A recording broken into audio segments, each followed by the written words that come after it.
Is this moron number one? Put moron number two on the phone. Welcome to Should You Watch This with the Popcorn Priest, the weekly podcast where movie enthusiasts, ex-movie theater projectionists, new and old friends take the time to talk about a movie that we just watched and answer that very question: should or shouldn't you watch this? Let's get into today's review of Midnight Run from 1988.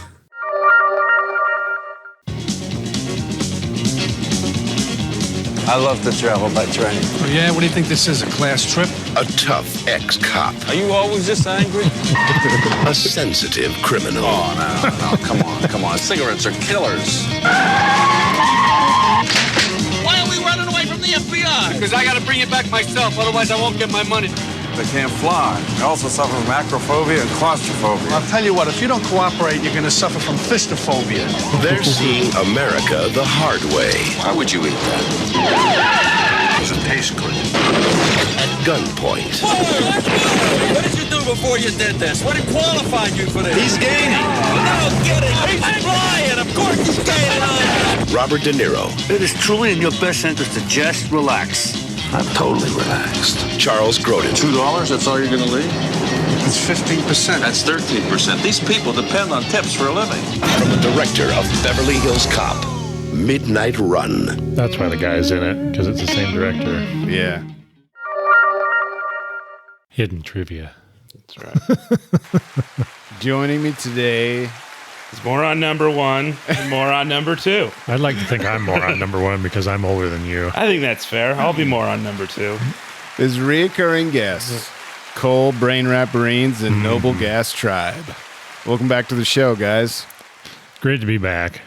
Yeah, you get. Glad the production train's rolling out of the station again. Right. It's been a couple months in Interesting like times. dog years because we haven't been recording. The description for this one: a bounty hunter pursues a former mafia accountant who is also being chased by a rival bounty hunter, the FBI, and his old mob boss after jumping bail. Directed by Martin Brest. Is that how you say his name? Brest? Because that's really cool.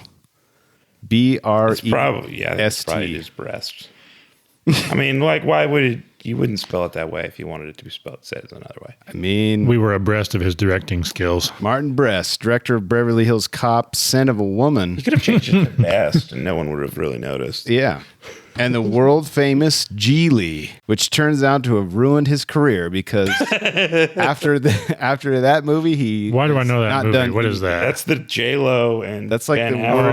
worst movie ever made. Okay, It was now like I'm- the height of their like. Their love affair. Yeah, Yeah, it's they're all coming all back to me. That's depressing. Yeah, so That's wild that he made that. that was his last It's like movie. the sadness of like every. Is he alive? You can like look at any. He is alive. It's just like that's He's just- it. You can look at a lot of like really That's his good swan song. directors in like their last movies. Like always say, what happened there, and then they just don't make movies anymore. He Oh, just yeah. stopped. There's nothing. There's like nothing. No TV, no shorts, no nothing. He's just like, I've had enough. I'll retire." I'm tired of Hollywood. This is my Probably. And This they is my usually have enough shame. money. They're like, I don't want to do anything anymore. Top billed stars Robert De Niro, Charles Grodin, Dennis Farina, and Joe Pantoliano, Just say Joey Pants. a.k.a. Joey Pants. Joey Pants. Runtime of 2 hours and 6 minutes, rated R.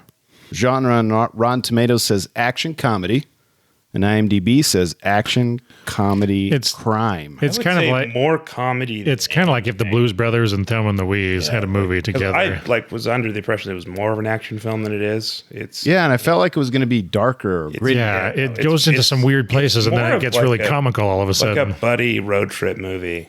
Yeah. Comedy than it is anything. Like there's stakes, but it's not portrayed here or like conveyed as like super grim. I mean, you Or jokingly serious. called it Planes- Cannonball Midnight Run. Yeah, and also planes, trains, and automobiles. Yeah, Similar to that exactly. too. Planes, Trains, and Mobsters. IMDb gives this a 7.5 out of 10 from 83,000 reviews. Rotten Tomatoes gives this 94% from 54 critics and 87% from 25,000 audience ratings. That's a lot of audience ratings, At the time of this recording, you can stream this on Netflix. which is Wow. where we partook of it. Yes, while it lasts, or permanently on Popflix. If you choose the highest tier of our Patreon account, you will have access to the Popcorn Priest permanent collection. Go to patreon.com/Popcorn Priest for details. There's a lot of P's in there. Correct. Now, as for and this is, Yes. I hadn't seen this movie, so you guys are going to have to join me. is off. in the Yeah, this- five reasons why you should watch. We're just this. firing from the hip here. Yeah, so here we go. 5 reasons why you Shoot should from half court. why you should watch this. This is what I wrote down. Please add to it. Number 1, and I have question marks on a lot of these because I want your feedback. Number 1, early De Niro doing comedy pre-Fockers. Is this a reason to watch it? Wouldn't say early De Niro. I'd say like prime De Niro. It's De Niro It's more 88. It's Yeah, more but it's like after like those early. It's way after Taxi Driver and like all. Raging Bull was about 3 Yeah. years before. Okay. So it's like at the height of like his like It's like greatest actor era. It's him branching out into different roles after doing so Yeah. much dramatic work in the early 80s. And it's an interesting take for him to take this role. I mean, it's probably just easier lifting for him. It's just more him being charismatic and just kind of. Yeah, he doesn't have to like. I'm curious because he's like that notoriously like the method actor. Yeah. Would like Likes to delve yeah. into it. And I'm curious if this was just kind of for fun or maybe he was method with this. It's entirely possible. He needed a method to pay for a bigger garage for his house. Number 2, and my small research for this film, some say this is the Casablanca of buddy comedies. Would you agree with that? Maybe like I'm trying to think of like movies because like even while watching it, like there's a lot of things that like, seem inspired by it or at least similar. Oh yeah, the Blues Brothers is going to be a big influence on this. Yeah, and I'm curious like, what the timeline is. Beverly Hills Cop come out 85, I think. Is okay, when the so it first was one came before out. this. Yeah, it was a couple of years before. It was like 84, 85. Yeah. Because then Beverly Hills Cop 2 was like, I think they made in 89 or 90. And then the third one was like 93. 84, you're right. Beverly Hills Cop 1. That's my life right now. I'm Beverly Hills Cop. I live in a crappy, like, one-room place, but then I have an expensive car where all my money goes to. Number 3, I think this is a fitting tribute to the late Charles Grodin. If you haven't seen this, to give tribute to him, go see this to say thanks for your life, Grodin. Sure. He died this year, 2021 in May. R.I.P. But he doesn't really have that lot. I mean, outside of Beethoven, there's not that much in his talk show. I mean, Well, that's why I'm saying go watch this one. It's not a highly. It's like, are you an adult talked now about. and unable to view Beethoven as the funniest movie ever made, like you may have once been able to as a Then watch child? this. does Beethoven 2 and 3 seem a little repetitive and a little too milk for money for your I taste? thought those were the funniest movies that had ever been made. I distinctly Next to remember Harry and that. the Hendersons? Are you I was kidding like, me? This, Harry and the Hendersons was. it's dope. like why are they still Comedy why gold. are they still making movies? They've perfected movies. With We're just going down now. We hit the peak and we're just going to crash towards the valley below. So Nothing but filth, children. here's number 4: top 10 or top 5 best chemistry for a buddy cop film. The no, there was no chemistry. It's just Good It was good chemistry. chemistry, but like saying it's like the best. De Niro just provides. I didn't say personality. the best. I said Grodin's top. just laid back. Top 10. No, not even. Not even the top I think 10. maybe top 10. I don't know. It's kind of De Niro tries to steal the show, and Grodin just kind of like a relaxed, sidekick to kind of tone things back down. But I wouldn't say it's top 5 or anything. All right. Like that. You heard it here. And number It's, 5. this it's whole enjoyable, not memorable. Okay.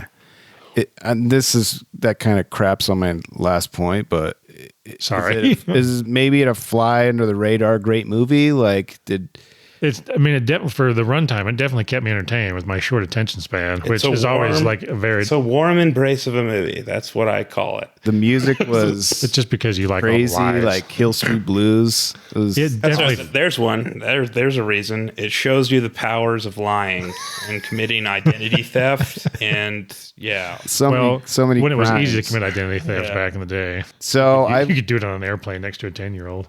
So this part 1 of this review is spoilery free. So we're gonna hit you with by the numbers. For God's sakes, just give me the damn number! So box office haul on an estimated $35 million. $35 million. For a budget? That's what the budget for this blew movie. up a helicopter, and there was all those cars that. This There one was a lot of on location. This one only made 81 million. That's true. That's worldwide. Another good reason. It shows you a lot of great 80s America. Yeah. A lot of Like Amarillo, 80s Texas. Vegas, which was great. And Guess how much it made domestically? Like Of that 81. 23 million. 38. Nuts. Well, at least it made its cost back, in a sense.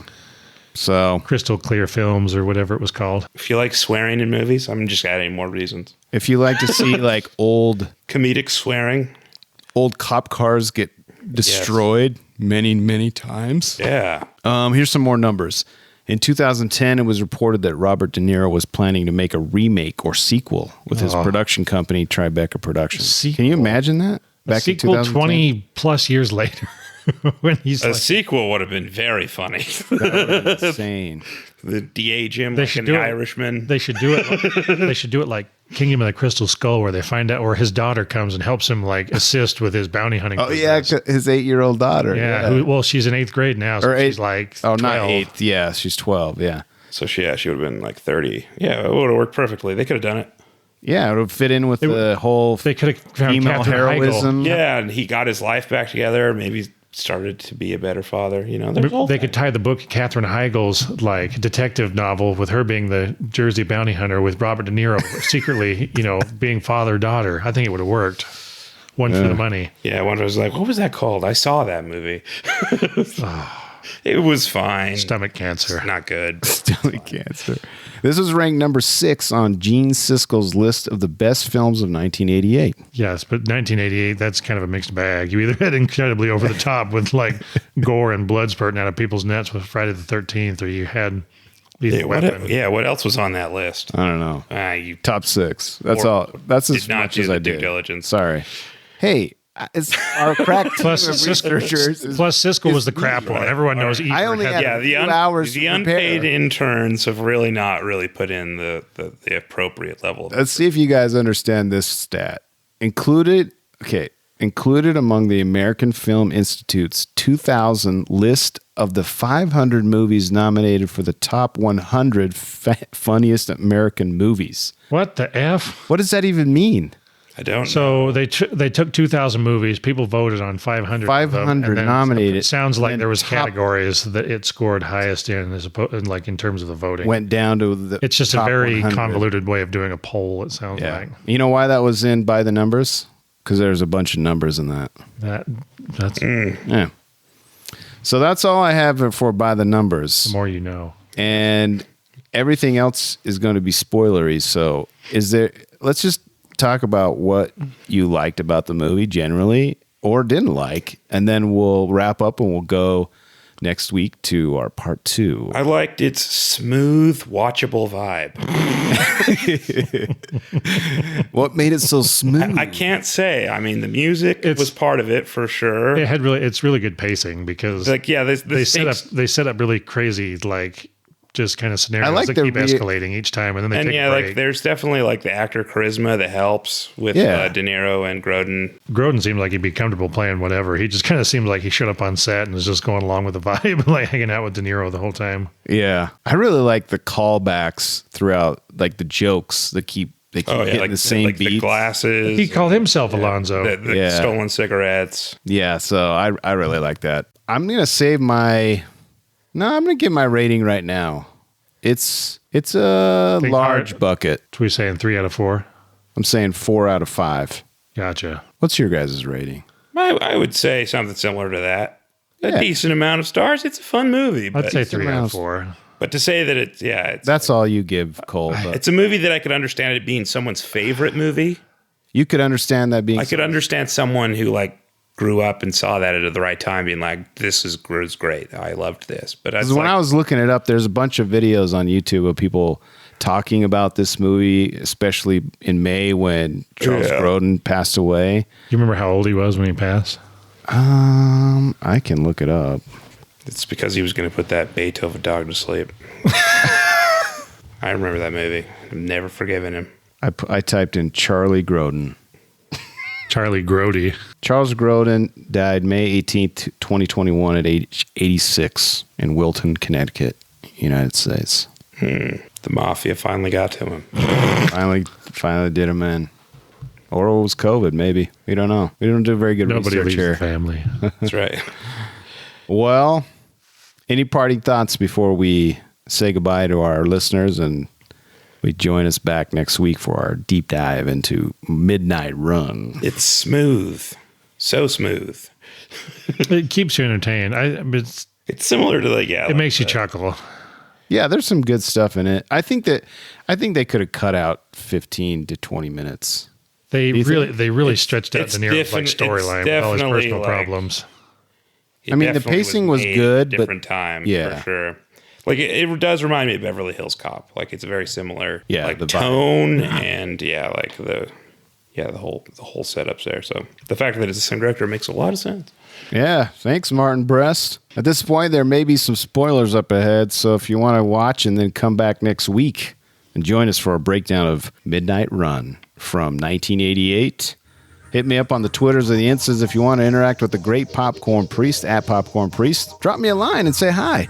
If you've enjoyed this or any of our previous episodes, please subscribe so you can get notifications on our newest episodes. I love movies and would love it if you'd share the love. Share this with a movie lover in your life. You would love to love how much you love those movies. Exactly. Another way to support the show is by throwing a few shekels at the priest. By visiting patreon.com/popcornpriest and see what extra perks you can enjoy. As always, thanks for listening. And thanks to my guests, Brain Rap Marines, Noble Gas Tribe. Always a pleasure, gentlemen. Join us next week for part 2 of Midnight Run. We'll see you next week.